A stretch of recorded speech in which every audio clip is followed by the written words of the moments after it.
2017, a new Secretary-General, Antonio Guterres, arrives at the United Nations dedicated to reform, gender parity and conflict prevention. Around the world, the list of challenges keeps growing. We are a world in pieces. We need to be a world at peace. The world's fastest growing refugee crisis evolves in Myanmar. Driven by violence and human rights abuse, more than 600,000 stateless Rohingya fled to Bangladesh, where the fragile infrastructure is overwhelmed.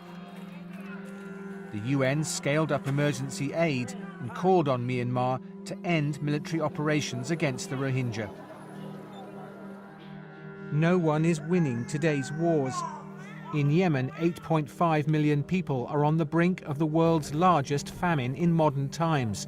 Water and sanitation systems are all but destroyed, sparking a deadly cholera outbreak.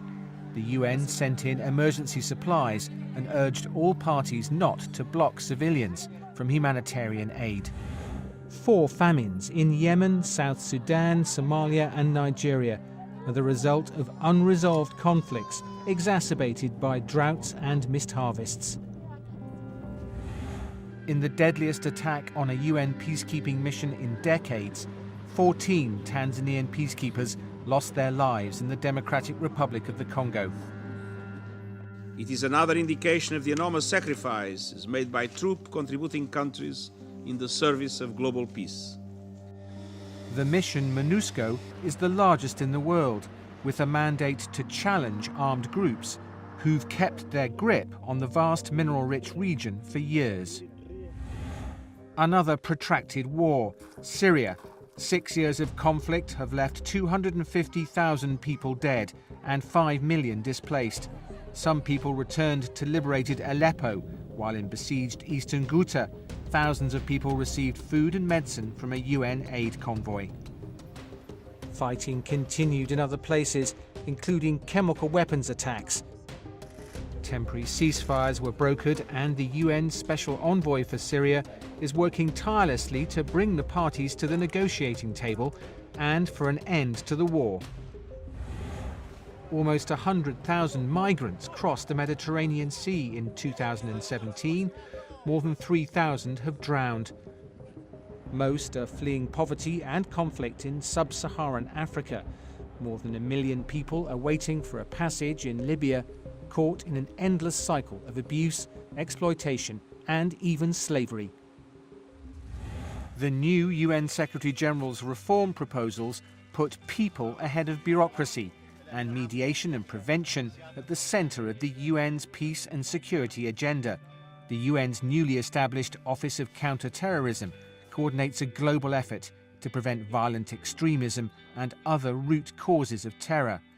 And the UN also launched strategies to end sexual exploitation and committed to achieve gender parity. Around the world, 130 million girls are still not going to school. Unacceptable for UN Messenger of Peace, Malala Yousafzai. If we want to go forward, we have to give education to girls.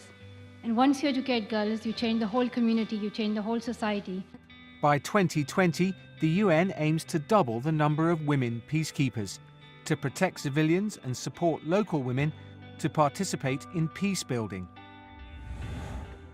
Success in Colombia, where the UN mission verified the disarmament process of the last former FARC fighters, pointing the way to lasting peace in the country.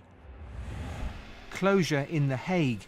After more than 24 years, the UN's Tribunal for the former Yugoslavia completed its work.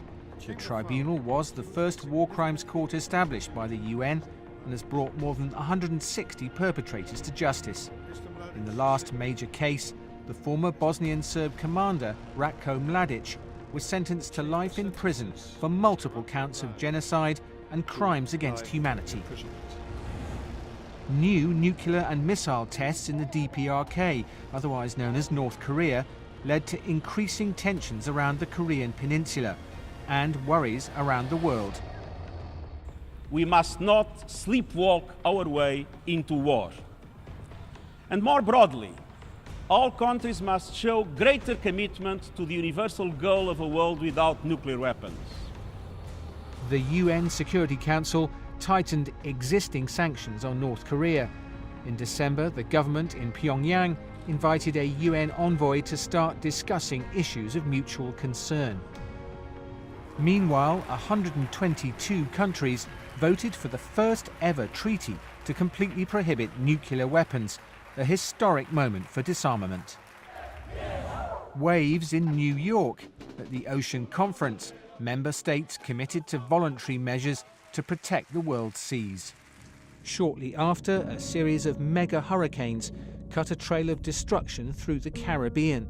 On some islands like Dominica, hardly a tree or a house was left standing. Scientists saw strong evidence that climate change magnified the strength of the storms and other natural disasters. The UN called on countries to speed up the implementation of the Paris Climate Agreement. Speeches and tasks will not solve the problem, but walk the talk is more effective.